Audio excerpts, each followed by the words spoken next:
Assalamualaikum warahmatullahi wabarakatuh. Waalaikumsalam warahmatullahi wabarakatuh.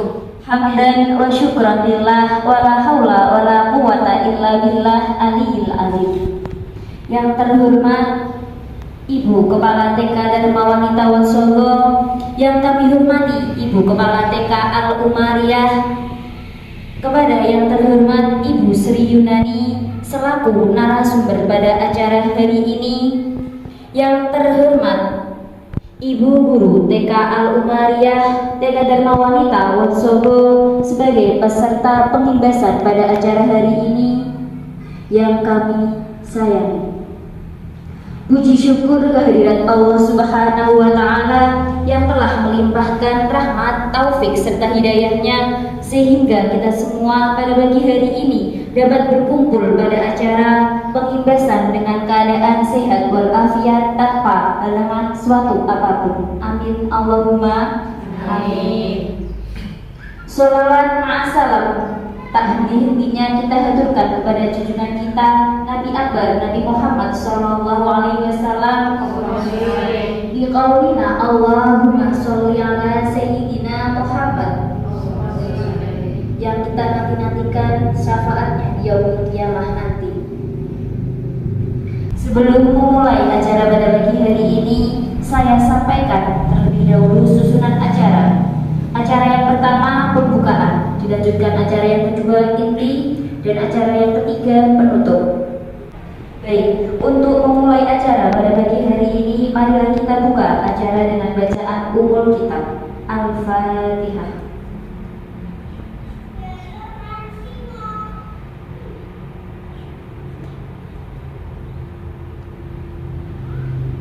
Amin, amin, amin ya rabbal alamin. Semoga dengan bacaan Ummul Kitab tadi, acara pengimbasan hari ini dapat berjalan dengan lancar dan sesuai harapan. Amin Allahumma amin. Baik, dilanjutkan acara yang kedua, yakni inti. Aksi nyata modul pengimbasan 1.4 budaya positif pendidikan calon penggerak angkatan 7 Kabupaten Tuban yang akan disampaikan oleh Ibu Sri Yunani SPD. Waktu dan tempat kami persilahkan. Terima kasih. Yang saya ibu-ibu, saya berdiri saja boleh. Baik, assalamualaikum warahmatullahi wabarakatuh. Waalaikumsalam warahmatullahi wabarakatuh. Ya, ini biar suasananya tidak tegang, kelihatan dari awal tegang semuanya. Ibu-ibu semuanya pagi hari ini sudah sarapan ya pastinya ya. Iya, jadi kita santai saja mengikuti pengimbasan. Insya Allah ada 1 jam. Nanti jika ada pertanyaan bisa dicatat terlebih dahulu. Setelah sesi materi saya sampaikan, bisa ditanyakan pertanyaan-pertanyaan dari ibu semuanya. Baik, langsung saja. Aksi nyata pengimbasan modul 1.4 tentang budaya positif pendidikan calon guru penggerak angkatan 7 Kabupaten Tuban.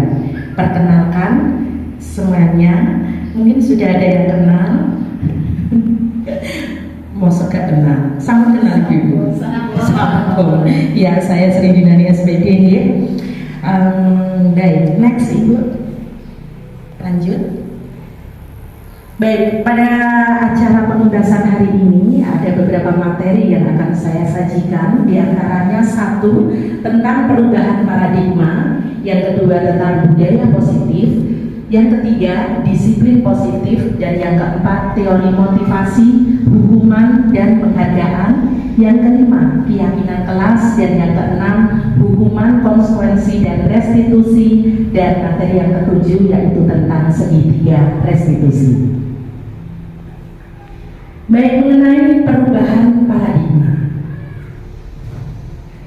ibu-ibu, ini adalah filosofi pendidikan Ki Hajar Dewantara, yang diantaranya 1, bukan tabula rasa. Jadi anak bukan ibarat kertas kosong, tetapi kertas yang tulisannya belum jelas. Jadi tugas kita sebagai seorang guru adalah menebalkan tulisan itu biar bagus dan sifat genetik atau turunan ada pada anak, begitu.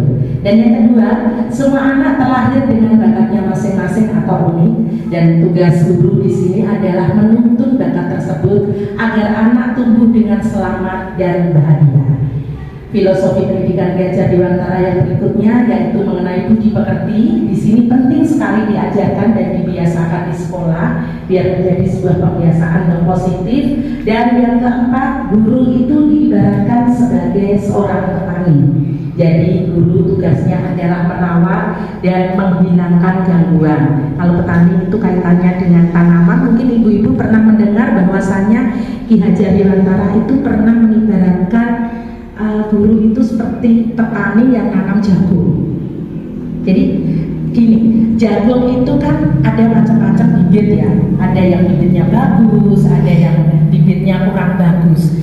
Tetapi bibit yang kurang bagus seandainya ditanam di lahan yang sudah dipersiapkan oleh petani, lahannya bagus, kemudian dipupuk, disiram, dirawat, kalau ada hamanya dihilangkan, insya Allah jagungnya juga akan tumbuh dengan baik. Ya Bu ya. Tetapi kalau sudah bibitnya ini kurang bagus, ditanam ala kadarnya, kira-kira jadinya jagung itu tumbuhnya akan seperti apa, kan sudah bisa dibayangkan. Dan kembali lagi, apabila bibit jagung itu misalnya jagungnya itu bibit unggul, tetapi juga ditanam ala kadarnya, tidak dipersiapkan lahannya, tidak dipersiapkan media tanam, pupuknya dan sebagainya, kalau ada hama ya dibiarkan saja, kemungkinan juga hasilnya juga kurang maksimal.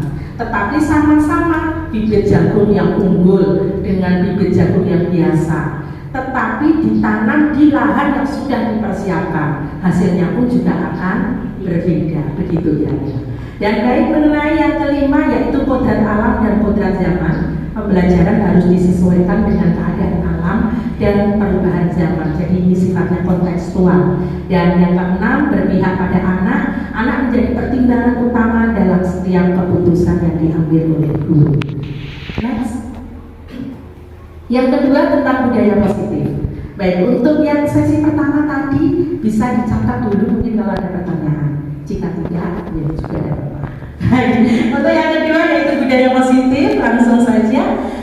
Nah, di sini apa itu budaya positif? Budaya positif adalah, jadi di sini ada yang melatar belakangi suasana positif yang sangat mendukung dalam menciptakan pembelajaran yang kondusif, ibu semuanya.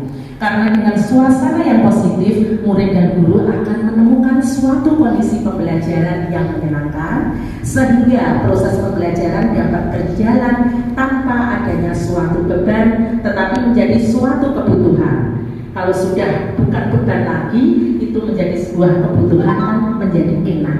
Suasana positif juga akan membantu menggerakkan moral yang positif bagi murid, sehingga karakter murid tidak hanya terbentuk dari akademik atau intelektualnya saja, tetapi juga dari lingkungan yang ada.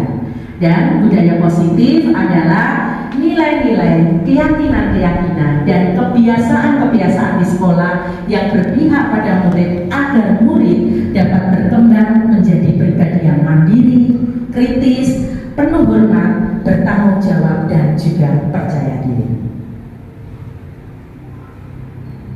Yang ketiga, disiplin positif. Disiplin positif di sini merupakan suatu cara penerapan disiplin tanpa kekerasan dan juga ancaman yang dalam praktiknya melibatkan komunikasi yang efektif antara guru dan murid. Dalam penerapan disiplin positif ini, murid diajarkan untuk memahami konsekuensi dari perilaku mereka. Selain itu, disiplin positif juga mengajarkan murid untuk bertanggung jawab serta rasa hormat dalam berinteraksi dengan lingkungannya. Jadi disiplin positif di sini itu merupakan salah satu cara penerapan disiplin yang bertujuan untuk menumbuhkan kesadaran serta memberdayakan murid untuk melakukan sesuatu tanpa sogokan, tanpa ancaman maupun hukuman. Ibu-ibu pernah nggak panjenengan semuanya ini dalam menerapkan disiplin itu masih menerapkan yang tiga baru saya sebutkan, sogokan, ancaman, atau hukuman? Biasanya tanpa kita sadari hal-hal tersebut itu sangat dekat dengan kita. Ayo kalau nggak keluar nanti, dan yang lebih parahnya itu tak telepon ke Pak Polisi. Duh kasihan Pak Polisinya ya, nggak ikut-ikut di sini jadi kena imbasnya. Ayo nanti kalau mau buang sampah dibelikan ibu boneka yang gede.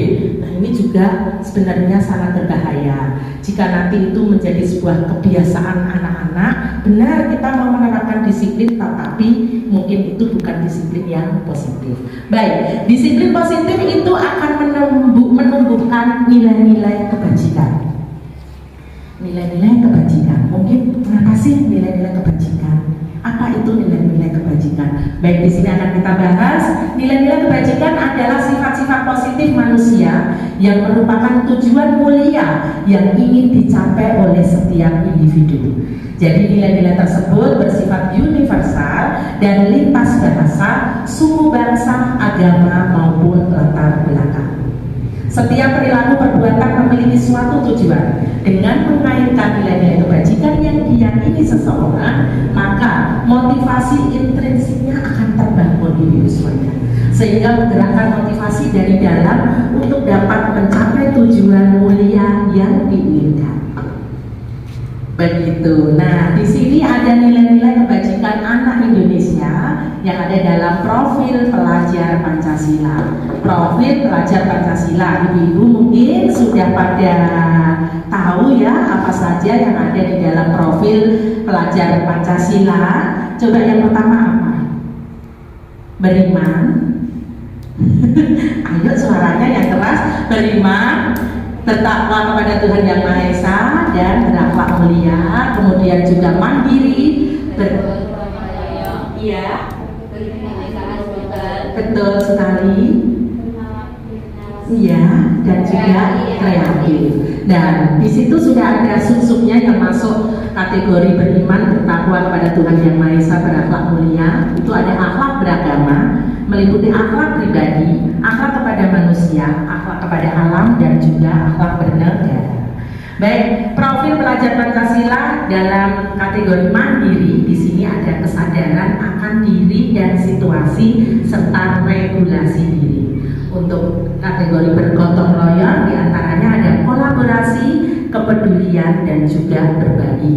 Untuk kreatif ada gagasan orisinal, karya orisinal, dan keluasan berpikir. Sementara untuk bernalar kritis meliputi memperoleh dan proses informasi, analisis dan evaluasi penalaran, refleksi dan evaluasi.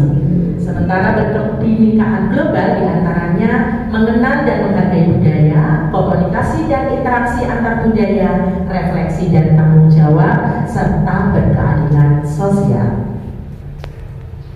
Ibu-ibu, sekarang kita sudah sampai di materi yang keempat, yaitu mengenai teori motivasi, hukuman, dan penghargaan. Baik, motivasi perilaku manusia. Di sini pernah disampaikan oleh Diana Gosen dalam bukunya yang menyatakan ada 3 motivasi perilaku manusia. Yang pertama yaitu untuk menghindari ketidaknyamanan atau hukuman. Dan yang kedua, untuk mendapatkan imbalan dan penghargaan dari orang lain. Dan yang ketiga, untuk menjadi orang yang mereka inginkan dan menghargai diri sendiri dengan nilai-nilai yang mereka percaya. Untuk teori motivasi, yang pertama untuk menghindari ketidaknyamanan atau hukuman. Apa yang akan terjadi apabila saya tidak melakukannya? Nah, ini berasal dari motivasi eksternal. Dan yang kedua, untuk mendapat imbalan dari orang lain atau institusi, apa yang akan saya dapatkan apabila saya melakukannya? Masih masuk kategori motivasi eksternal. Dan yang ketiga, untuk menghargai diri sendiri, saya akan menjadi orang yang seperti apa bila saya melakukannya. Nah, ini yang menjadi motivasi internal atau tujuan disiplin positif. Baik, tujuan untuk menghindari ketidaknyamanan atau hukuman itu tingkat terendah dari motivasi perilaku manusia. Apa yang akan terjadi jika saya tidak melaksanakan hal ini? Kemudian menghindari permasalahan yang muncul dan berpengaruh berpengaruh pada fisik, psikis, atau terpenuhinya kebutuhan mereka, dan semua itu bersifat eksternal. Baik, kemudian yang kedua, untuk mendapatkan imbalan atau penghargaan dari orang lain, manusia berperilaku untuk mendapatkan imbalan, penghargaan, pujian, masuk dalam kategori eksternal, dan ini juga wajar. Itu ya, pada intinya manusia masih membutuhkan pengakuan, pada dasarnya seperti itu. Apa yang akan saya dapatkan jika melakukan hal ini? Nah, menganggap pujian orang lain penting bagi kualitasnya. Kalau belum dipuji rasanya belum pas, belum komplit, begitu ya. Dan baik, yang ketiga yaitu mengenai menjadi apa yang mereka inginkan sesuai dengan nilai-nilai yang diyakini. Jadi melakukan sesuai karena nilai-nilai yang mereka hargai dan yakini. Akan menjadi orang seperti apa jika saya melakukannya?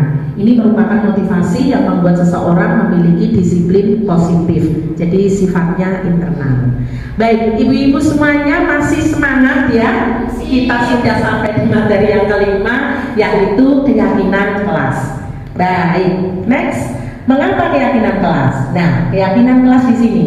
Mengapa tidak peraturan saja?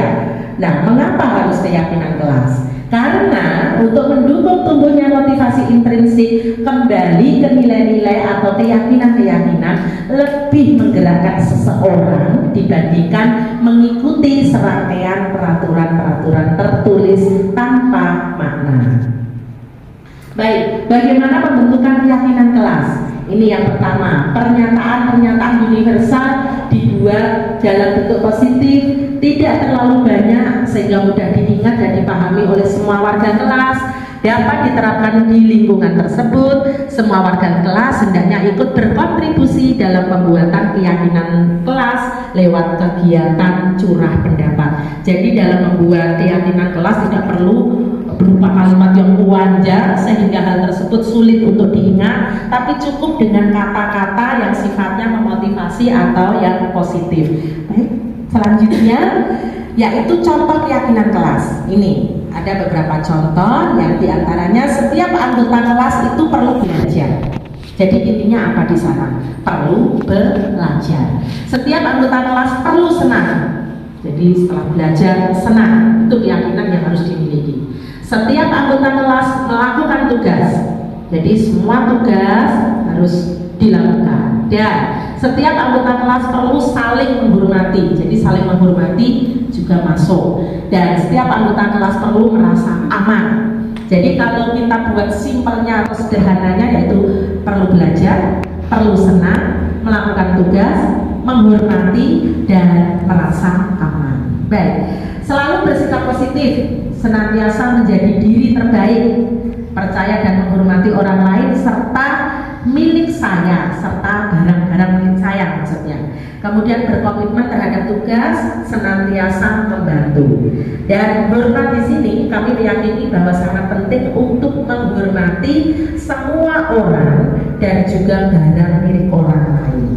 Kemudian bekerja, kami meyakini bahwa sangat penting untuk mengerjakan segala pekerjaan atau mengikuti kegiatan yang telah ditugaskan. Kemudian diterima dan dimiliki, kami juga meyakini bahwa sangat penting untuk merasa diterima pada suatu kelompok dan saling peduli satu dengan yang lain. Itu adalah contoh keyakinan kelas. Dengan menyepakati keyakinan-keyakinan bersama, murid diharapkan mewujudkan motivasi intrinsiknya, tidak lagi motivasi eksternal seperti dengan pemberian penghargaan. Mengapa demikian? Nah, cara merumuskan keyakinan kelas itu sebagai berikut. Jadi, siswa menulis keyakinan yang mereka inginkan. Guru dapat mengajak siswa untuk menuliskan keyakinan atau pertanyaan universal yang mereka inginkan selama proses pembelajaran 1 semester ke depan. Hal ini penting untuk menampung keinginan siswa agar lebih semangat dalam belajar. Nah, ada kata-kata guru dapat mengajak siswa untuk menuliskan keyakinan. Menuliskan di sini bisa kalau anak TK mungkin sudah ada memang yang sudah bisa nulis, tetapi kategorinya TK itu kan tahapannya masih pra, itu ya pracalis. Jadi guru memang mengajak siswa yang berupa kata saja. Mungkin berupa kata, misalkan tadi senang. Nah, itu saja yang ditulis, gitu ya. Baik, next. Untuk selanjutnya, guru dan siswa mengulas keyakinan yang telah tertulis. Setelah keinginan siswa tertampung, proses merumuskan keyakinan kelas dapat dilanjutkan dengan mengulas keyakinan kelas. Jadi apa saja yang menjadi keyakinan kelas? Contoh di sini sudah disepakati bersama bahwa yang menjadi keyakinan kelas adalah kelas harus bersih. Contoh. Kemudian juga seragam wajib lengkap, pakai ikat pinggang, kaos kaki, itu contoh. Kemudian tempat sampah harus di luar, jadi tidak ada tempat sampah di dalam, satu misal seperti itu. Tapi kalau memiliki keyakinan kelas, tempat sampah di dalam. Nah, juga tidak apa-apa dengan catatan tempat sampah tetap terjaga kebersihannya. Kemudian harus rapi. Rapi ini masuk enggak ibu-ibu semuanya untuk dijadikan keyakinan kelas? Masuk ya, masa anak sekolah ya walaupun TK terus gak rapi bajunya yang seharusnya baju masuk dikeluarkan, ini kan juga gak bagus. Dan yang kelima, tidak boleh merusak atau rawatlah kelasmu. Ini juga termasuk keyakinan kelas yang positif. Biasanya anak-anak itu kalau bawa pensil atau krayon atau apa itu suka iya. Nah itu harus diterapkan keyakinan kelas. Boleh mau coret-coret apapun, boleh mau mengekspresikan dirinya lewat coretan, tetapi pada tempat yang sesuai. Contohnya apa? Kertas. Jadi kalau guru-guru TK itu wajib memiliki kertas di dalam masing-masing ruangan. Untuk apa? Untuk anak-anak itu kadang ada yang hobi loh, gambar selembaran, tapi gambarnya karena dia tidak menemukan wadah yang tepat, nggak ada tembok yang perlu dipakai guru coret-coret. Baik, next ibu. Lanjut. Nah, yang ketiga, guru dan siswa memilah keyakinan kelas yang penting. Tahap selanjutnya ini adalah memilah keyakinan kelas yang penting. Jadi, jika ada pernyataan sejenis bisa diambil salah satu yang paling universal. Jadi dalam satu kelas, kalau mungkin isinya atau jumlah siswanya itu 15 bersama bu guru kan jadi ada 16. Nah, membuat keyakinan kelas mungkin si A, keyakinan kelas sama si B hampir sama walaupun dengan kata yang berbeda. Nah, bisa ditarik kesimpulan, diambil cukup satu saja. Next. Yang keempat yaitu mengubah keyakinan kelas menjadi kalimat positif. Jadi kemudian proses merumuskan keyakinan kelas lanjut ke tahap mengubah keyakinan kelas yang telah ada menjadi kalimat positif. Ibu-ibu semuanya sudah punya gambaran kalimat positif itu seperti apa? Sudah ya? Baik. Yang kelima yaitu mengecek dan menyepakati keyakinan kelas. Nah, tahap terakhir adalah mengecek kembali keyakinan kelas dan menyepakatinya. Tujuannya adalah agar tidak ada keyakinan kelas yang rancu dan seluruh pihak yang ada di kelas yaitu siswa dan juga guru dapat memegang tanggung jawab keyakinan kelas dengan baik. Jadi setelah dibuat, dirumuskan, dicek kembali biar sama-sama paham, oh ini maksudnya seperti ini. Nah, begitu. Baik. Dan untuk materi selanjutnya yaitu materi yang keenam tentang hukuman, konsekuensi dan juga restitusi. Next. Baik, dihukum oleh penghargaan. Penghargaan menurunkan kualitas. Penghargaan mematikan kreativitas. Penghargaan mengurangi motivasi intrinsik. Nah, baik, hukuman dan konsekuensi ini harus jelas dipahami, dan karena hukuman sama konsekuensi itu jelas berbeda. Kalau hukuman sesuatu yang menyakitkan harus terjadi. Kamu kalau tidak keluar, nah itu contoh ini, ada ngomong itu nanti tidak dibelikan apa itu satu misal, atau besok tidak diajak rekreasi. Satu misal seperti itu. Sementara konsekuensi itu adalah sesuatu yang harus terjadi. Jadi kita memberikan wawasan dulu kepada si anak sebelum mengambil tindakan yang seperti itu tadi. Jadi bahasanya lebih positif. Kemudian kalau hukuman itu membuat anak sakit, baik fisik maupun hati, untuk jangka waktu yang lama. Jadi setiap anak-anak itu kan memiliki perasaan sensitivitas yang berbeda-beda. Ada anak yang memiliki tingkat gampang trauma, ada anak-anak yang cuek, habis diomongin gini-gini, selesai sudah. Nah, yang perlu diperhatikan itu adalah anak yang psikisnya gampang trauma. Ketika dihukum itu akan menjadikan trauma dia sampai besar. Nah, itu yang berbahaya dan yang harus diantisipasi. Sementara konsekuensi itu membuat anak merasa memang tidak nyaman dia ketika diberikan dikasih tahu dia salah, kemudian kalau salah itu akibatnya seperti ini, itu dia tidak nyaman, tapi hanya dalam jangka waktu pendek. Jadi mungkin entah hitungan jam atau apa, atau besoknya dia sudah tidak mengingat apa yang sudah katakan didisiplinkan oleh ibu gurunya, tetapi perbuatan salahnya dia akan paham. Itu kalau konsekuensi. Kemudian yang kembali ke hukuman, anak membenci kedisiplinan. Nanti misal, ayo berangkat sekolah tepat waktu, itu kan disiplin. Tetapi anak-anak kadang suka ngasih apa gitu sehingga dia terlambat. Nah, sampai di sekolah diberilah hukuman sama ibu guru. Yang terlambat berdiri di depan, tidak boleh duduk. Nah, itu kan hukuman. Tanpa ibu guru ini mau tahu kenapa si anak itu tadi terlambat, ya tidak mau tahu alasannya. Sementara kalau konsekuensi, anak akan menghargai disiplin. Jadi lebih dibuat anak itu bisa menghargai, bukan membenci. Wah, aku benci, aku disiplin. Wah, gara-gara aku tidak disiplin jadinya aku dihukum bu guru. Nah, itu kalau penerapannya sama. Kemudian lanjut, mendorong anak menyakiti diri sendiri itu kalau hukuman, sementara konsekuensi mendorong anak agar mudah menyesuaikan diri.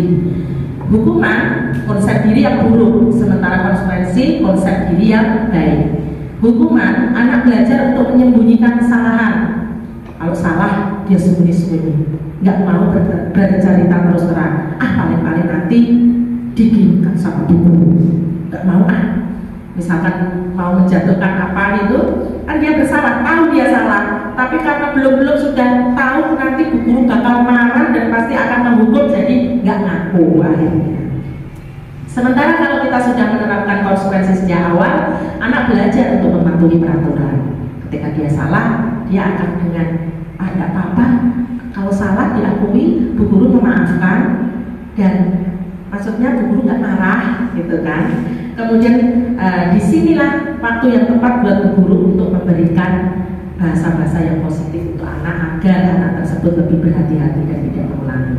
Baik, kalau hukuman ini marah, merasa bersalah, merasa dipermalukan, merasa tidak dihargai. Itu kalau kita memberikan hukuman. Sementara kalau konsekuensi, memang anak mungkin akan merasa kehilangan haknya, dibuat tidak nyaman, diasingkan, tetapi sifatnya time out, hanya sementara.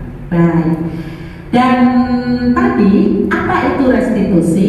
Nah, restitusi itu di sini proses menciptakan kondisi bagi murid untuk memperbaiki kesalahan mereka, sehingga mereka bisa kembali pada kelompok mereka dengan karakter yang lebih kuat. Itu restitusi. Jadi proses kolaboratif yang mengajarkan murid untuk mencari solusi untuk masalah mereka dan membantu murid berpikir tentang orang seperti apa yang mereka ingin menjadi. Tujuan mulia di sini dan bagaimana mereka harus memperlakukan orang lain.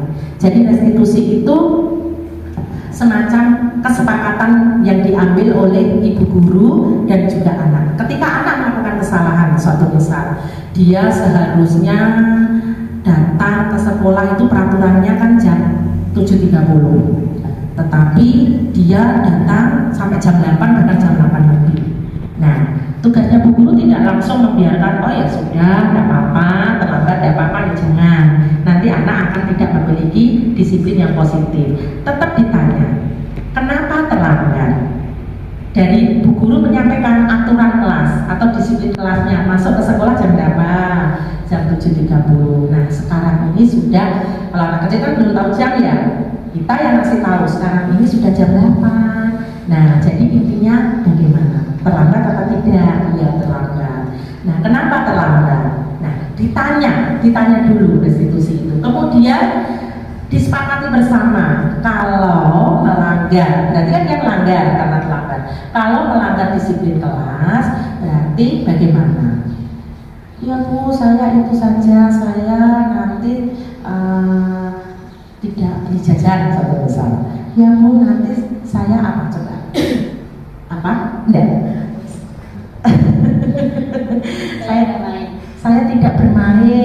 ada waktu jam istirahat dan lain sebagainya. Tetapi itu kan timbulnya kesepakatan berawal dari anaknya, pengennya apa, bukan kita yang memutuskan untuk karena kamu terlambat jadi nanti kamu tidak dapat snack, kamu tidak dapat ini, tidak dapat itu. Nah itu hukuman. Tapi kalau restitusi itu lebih kita membuat kesepakatan, penawaran yang kita berikan, tapi anak itu tetap merasa bersalah, ada rasa bersalahnya, tahu dia salah, tetapi kita sebagai seorang guru juga memberikan keyakinan bahwa setiap orang itu akan bisa melakukan kesalahan, tetapi yang terpenting adalah tidak mengulanginya lagi, begitu. Next Ibu. Dan ciri-ciri restitusi itu bukan untuk menebus kesalahan ya. Jadi namun untuk belajar dari kesalahan. Itu ciri-ciri restitusinya. Kemudian memperbaiki hubungan. Ini tawaran dan bukan paksaan. Jadi sifatnya tawaran. Terus restitusi itu menuntun anak untuk melihat ke dalam diri, mencari kebutuhan dasar yang mendasari tindakan, dan restitusi diri itu adalah cara yang paling baik. Kemudian restitusi fokus pada karakter bukan tindakan, restitusi fokus pada solusi, restitusi mengembalikan murid yang berbuat salah pada kelompoknya. Baik, next. Itu ciri-ciri restitusi dan ini adalah identitas gagal, identitas sukses. Kalau hukuman seperti itu sifatnya negatif, di sini ada disiplin, konsekuensinya apa dan restitusinya apa. Itu sudah ada di layar. Bisa dibaca ya. Next. Oke.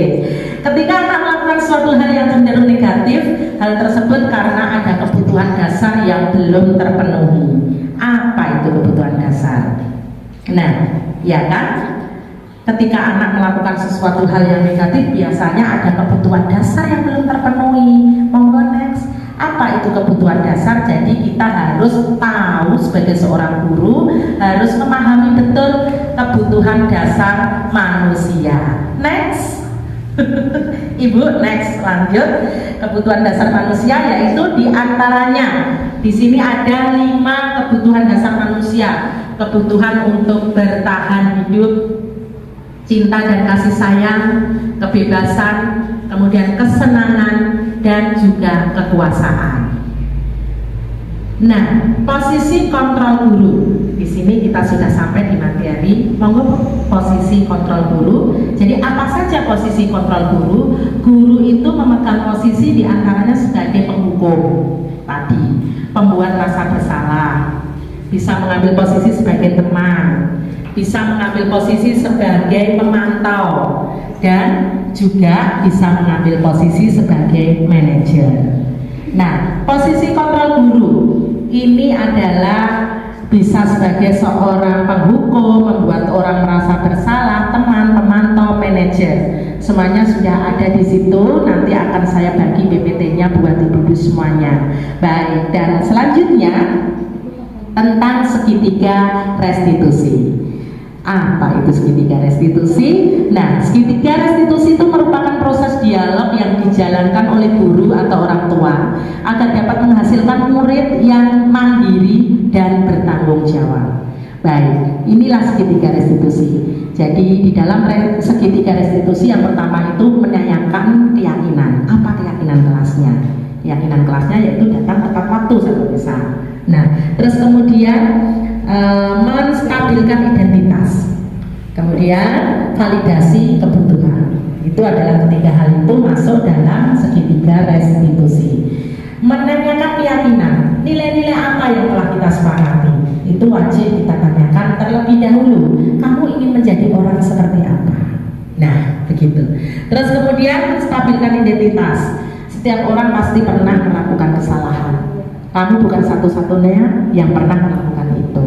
Validasi kebutuhan, kamu tentu punya alasan mengapa melakukan itu. Ya, terus adakah cara yang lebih efektif untuk mendapatkan apa yang kamu butuhkan? Dalam segitiga restitusi ini menurut ibu-ibu, mana dulu yang harus dilakukan? Apakah menanyakan keyakinan, menstabilkan identitas, atau validasi kebutuhan terlebih dahulu? Yang pertama itu yang apa dulu? Menanyakan keyakinan, betul sekali. Kemudian yang kedua, setelah kita menanyakan keyakinan, kita lanjut ke validasi kebutuhan. Betul, setelah ditanyakan nilai-nilai apa yang telah kita sepakati, kemudian kamu ingin menjadi seperti apa, itu ditanyakan dulu. Kemudian saat anak melakukan kesalahan, kita tanya dulu, kamu tentu punya alasan mengapa melakukan itu, dan adakah cara yang lebih efektif atau lebih tepat untuk mendapatkan apa yang kamu butuhkan. Itu perlu kita tanyakan. Baru yang terakhir, segitiga restitusi yang ketiga, menstabilkan identitas. Nah, di sini setelah kita mencoba menggali informasi di diri anak, kita memberikan yang adem-adem, distabilkan, yang sejuk-sejuk. Contohnya, setiap orang pasti pernah melakukan kesalahan. Terus kamu bukan satu-satunya yang pernah melakukan ini. Jadi tetap anak masih tetap termotivasi dengan kesalahan yang sudah dia lakukan tadi, tidak terpuruk dalam kesalahan yang berkepanjangan. Begitu ya. Lanjut, dari penerapan segitiga restitusi dalam posisi manajer diharapkan menjadikan murid lebih kuat secara pribadi, membuka wawasan murid agar dapat menyelesaikan permasalahannya sendiri, dan murid akan semakin percaya diri, mandiri, dan bertanggung jawab. Menstabilkan identitas untuk membuat anak yang merasa gagal karena berbuat salah menjadi positif terhadap dirinya. Guru berkata, berbuat salah itu hal yang manusiawi. Terus, tidak ada manusia yang sempurna. Bapak Ibu juga buat salah kok. Kita pasti bisa menyelesaikan permasalahan ini. Terus kemudian ibu tidak tertarik untuk mencari tahu siapa yang benar, siapa yang salah. Ibu lebih tertarik untuk menyelesaikan masalah. Dan kalau kamu menyalahkan dirimu sendiri terus menerus, apakah kamu bersikap baik pada dirimu sendiri? Nah, itu contoh pertanyaan kita sebagai seorang guru. Baik, untuk validasi tindakan yang salah, ini adalah membantu siswa mengenali designate atau kebutuhan yang ingin dipenuhinya ketika melakukan kesalahan itu. Pada dasarnya, setiap tindakan manusia itu tujuannya adalah untuk memenuhi kebutuhan. Apakah itu power? Apakah itu freedom? Apakah itu cinta dan kasih sayang? Apakah itu kesenangan? Dan juga apakah itu survival? Begitu ya. Dan di sini guru berkata, kamu bisa saja kan melakukan hal yang lebih buruk, tapi kamu tidak melakukannya kan? Seperti itu. Kamu pasti punya alasan mengapa melakukannya. Jadi kita memberikan kepercayaan yang positif kepada si anak. Apa yang penting bagi kamu? Kamu boleh tetap berusaha menjaga sikap itu, tapi tambahkan sikap yang lain, yang baru, yang positif. Maukah kamu belajar cara lain untuk mendapatkan yang kamu butuhkan tanpa harus mengukur? Ini contoh, tanpa harus menggedor-gedor pintu. Nah, apakah kamu bisa melakukan dengan lebih baik besok lagi? Nah, siapa sih yang kalau seperti itu nggak luluh lantah hatinya? Tapi kalau kita sebelum sudah pasang ini, baik, menanyakan keyakinan. Anak melihat kesalahannya dihubungkan dengan norma sosial dan nilai-nilai yang mendasari manusia berinteraksi dengan orang lain. Guru berkata, apa nilai yang kita percaya di kelas atau di sekolah kita? Kemudian nilai-nilai universal apa yang telah kita sepakati? Kelas yang ideal itu seperti apa sih? Kamu ingin jadi anak seperti apa? Apa yang kamu rasakan ketika kamu melakukan itu? Kamu menjadi orang yang seperti apa? Nah, ini bahasanya mungkin bisa lebih disederhanakan lagi sesuai dengan anak-anak itu kan memiliki tingkat kemampuan berbahasa yang berbeda. Ada yang kita ajak berbahasa secara dewasa dia paham, ada yang belum. Apalagi sekarang itu banyak anak-anak kecil yang malah lebih dewasa dari pada umumnya karena perkembangan teknologi. Kadang kita itu sempat gak ngerti, ternyata dia sudah paham ya diajak ngomong seperti ini. Kalau kita kan membayangkan mana mungkin bisa diajak ngomong seperti itu. Nah, ternyata itu sudah bisa. Jadi ada kalanya dicoba. Baik, terima kasih. Itu tadi beberapa materi yang sudah saya paparkan atau sudah saya imbaskan dari modul 1.4. Kembali ke slide awal. Jadi apabila ibu-ibu ada pertanyaan, Bisa kita mulai sesi tanya jawab. Apabila saya belum bisa menjawab, akan saya jadikan catatan PR buat saya, dan kalau saya bisa menjawab akan langsung saya jawab tentang aksi nyata pembebasan modul 1.4 budaya positif. Baik, apakah ada pertanyaan Ibu-ibu? Iya, monggo. Oke, tadi yang ada di restitusi ya? Iya. Tentang restitusi itu tadi ada cirinya yang satu. Saya bisa duduk ya? Bisa. Ada cirinya kan tadi ada tawaran. Iya, betul sekali. Kalau kita kan apakah beda bahasa atau ada arti lain? Maksudnya tentang tawaran itu kan kita biasanya menggunakan perjanjian. Iya. Nah, perjanjian ini bisa masuk kesepakatan. Oke, monggo lanjut. Berarti bisa dimasukkan dalam tawaran itu ya? Bisa. Jadi sifatnya itu kalau restitusi itu tidak satu pihak dari guru yang menentukan. Kalau dari guru yang menentukan berarti itu bukan restitusi melainkan hukuman. Tapi kalau restitusi sifatnya tawaran atau kita buat kesepakatan. Kesepakatan berdasarkan keyakinan kelas yang sudah dibuat di awalnya. Jadi bu guru bisa memberikan tawaran. Jadi apa yang ingin ini kamu lakukan setelah kamu melakukan pelanggaran. Nah, mungkin bu guru kadang anak kan aku nggak tahu ngelakuin apa ya. Nah, bu guru bisa memberikan opsi. Jadi apakah seperti ini? Pak, nanti kalau jam makan siang tidak ikut makan siang, aduh kejam sekali gurunya. Atau mungkin nanti tidak ikut bermain pada waktu jam bermain, atau apa yang kembali lagi restitusi itu tidak menjadikan anak trauma yang berkepanjangan. Jadi kalaupun dia merasa terenggut haknya, itu sifatnya hanya time out saja, hanya sementara, begitu. Terima kasih. Bagus Bu? Iya. Pertanyaan selanjutnya, kalau ada, monggo. Gimana? Ada yang ditanyakan? Pas? Yang lain? Pas? Alhamdulillah. Pasnya ini paham atau belas? Paham ya? Baik. Mungkin kadang pertanyaan itu tidak muncul secara seketika, tapi ketika di rumah setelah saya bagikan PPT-nya ke ibu-ibu semuanya baru terlintas. Ini apa sih maksudnya? Kok nggak paham? Bisa japri saya, bisa WA pribadi saya. Begitu ya ibu-ibu. Nah, karena ini sudah cukup untuk pembebasan modul 1.4 tentang budaya positif, semoga hal ini menjadi sesuatu hal yang sangat bermakna buat panjenengan semuanya dan bisa diterapkan di lembaganya masing-masing, baik di TK Al-Mariah maupun di TK Dharma Wanita Wonosobo. Dan dari saya akhiri, cukup sekian. Terima kasih atas waktunya, dan juga ini tempatnya juga yang sudah difasilitasi oleh TK Al-Mariah untuk Ibu Kepala TK. Terima kasih sekali atas waktunya, tempatnya.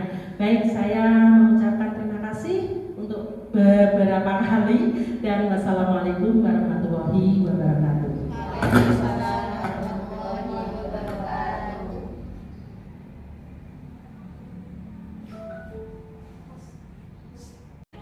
Ayo kita terapkan budaya positif sejak dini. Yes!